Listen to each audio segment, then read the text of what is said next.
आप जानते हो, यह परमेश्वर की मर्जी है कि हर कोई उसके वचन को न समझे। अंदर नहीं जाती है ना ये बात हमारी। एक दिन यीशु के पास एक आदमी आके कहता है, आप दृष्टांतों में बात क्यों करते हो, आप पैराबल्स में बात क्यों करते हो, ताकि वे न समझे। आप जानते हैं, it is written in Bible. हम धन्यवाद देते हैं, प्रभु सैलरी आ गई, धन्यवाद घर में बच्चा आ गया, धन्यवाद सेवा बढ़ रही है। अगर आप बाइबल के अंदर एक सीरीज बनाओ कि जीसस ने कहां कहां थैंक यू बोला है, तो आपको ऐसे ऐसे हैरान करने वाली बातें मिलेंगी कि आप बोलोगे ब्रदर ये क्या है। कितने लोगों ने यीशु का ये धन्यवाद पढ़ा है, हे पिता मैं तुझे धन्यवाद देता हूं क्योंकि तूने ये बातें इनसे छुपा रखी है। क्यों क्यों खुदा नहीं चाहता कि कुछ बातें सब न जाने? क्योंकि परमेश्वर उन दिनों में जब देह में आया यीशु मसीह बनकर, तब वो फरीसियों के विचारों को जानता था।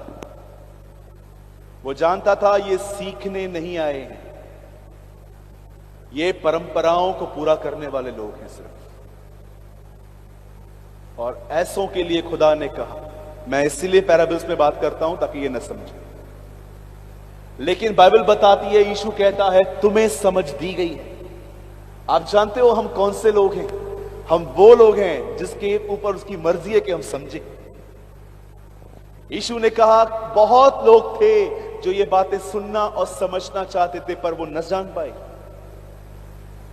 आप जानते हो गॉस्पेल जब प्रीच होता है, बाइबल बताती है एंजल भी उसे ध्यान से सुनते हैं।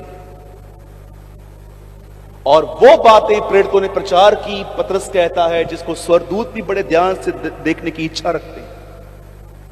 क्यों? क्योंकि इस पृथ्वी पर सुसमाचार प्रचार करने का काम मनुष्यों को दिया गया है, स्वर्गदूतों को नहीं। इसलिए जब गॉस्पेल प्रीच होता है तो मीटिंग के कहां पर खड़े होकर वो भी सुनते हैं और एक दूसरे को कहते हैं he is talking about Jesus, ये यीशु मसीह के लिए बात कर रहे हैं।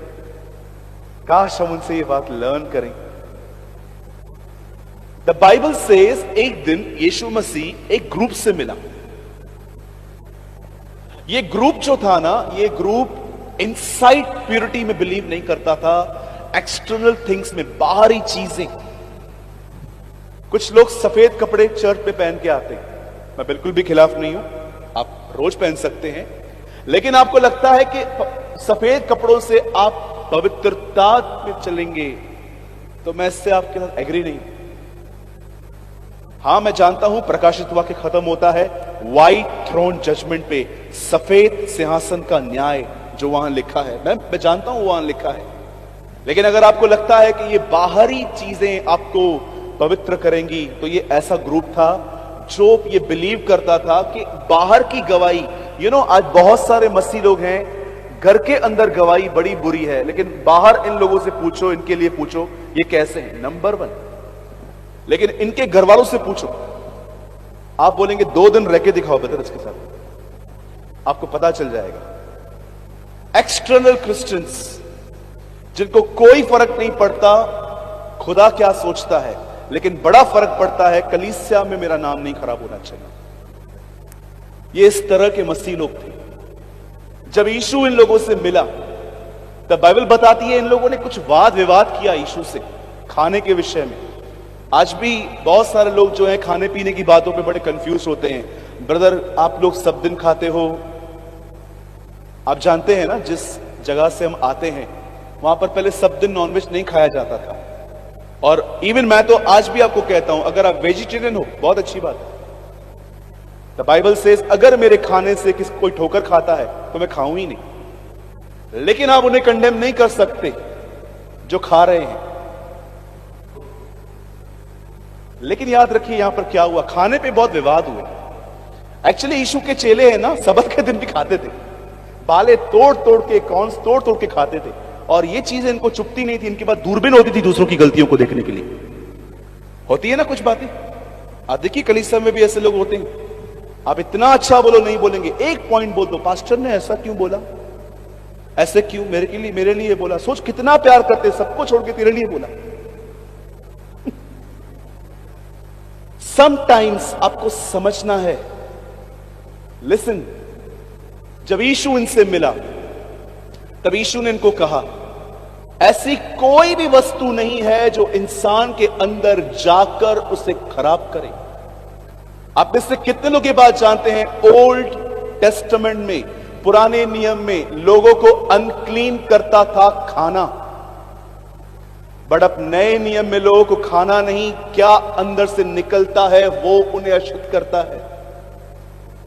और यीशु ने एक लंबी लिस्ट दी आगे चल के, मेरे पास टाइम नहीं है पूरा बताने की, आप घर जाके पढ़ लेना। तब यीशु ने कहा, पर स्त्री गमन, अपनी बीवी को छोड़ के किसी और की बीवी को देखकर अपने अंदर लस्ट रखना, काश मेरी शादी इससे हो जाती। लालच जो है उसमें संतुष्टि नहीं है, और चाहिए और चाहिए और चाहिए। सेहत खराब हो रही है उसके बाद भी चाहिए, काम करना है करना है करना है। उसके बाद यीशु कहता है व्यभिचार, परस्त्री गमन, लालच, क्रोध, ईर्ष्या, छलन। मुझसे आगे कैसे बढ़ गए ये लोग।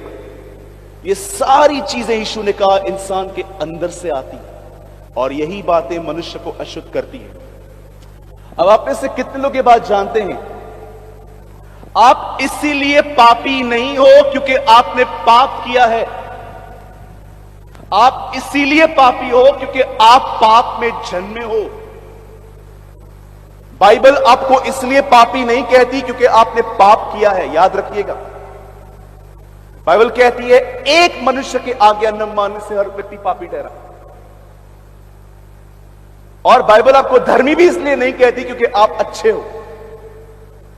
आपको बाइबल धर्मी इसीलिए कहती है, राइचस इसीलिए कहती है क्योंकि यीशु ने आज्ञा पालन किया। रोमन्स में लिखा गया है, जब एक मनुष्य के आज्ञा न मानने से हर व्यक्ति पापी ठहरा, तो एक मनुष्य के आज्ञा मानने से हम सब धर्मी क्यों न ठहरेंगे।